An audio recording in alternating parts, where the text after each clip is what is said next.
पायी परिक्रमा करत असताना नांदनेर या गावामध्ये आम्ही आलेलो आहोत आणि याच गावामध्ये आल्यानंतर खूप समाधान वाटलं.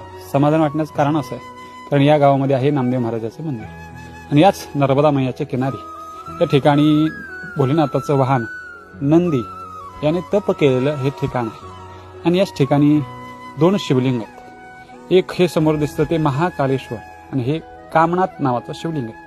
अशी 2 शिवलिंग या ठिकाणी आहेत आणि या शिवलिंगाच्याच बाजूला एक नर्मदा मैयामध्ये वाहून आलेलं एक स्वयंभू शिवलिंग आहे.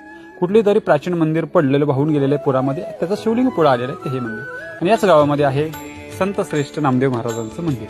हे पहा, नंदीच्या बाजूला नामदेव महाराजांची मूर्ती आहे आणि समोर शिवलिंग आहे. शिवलिंगाच्या पलीकडच्या साईडनं सुद्धा पांडुरंग आणि रुक्मिणी आई साहेबाची मूर्ती आहे. खरंच या मंदिरामध्ये आल्यानंतर खूप समाधान आम्हाला वाटलेलं आहे. नर्मदे हर.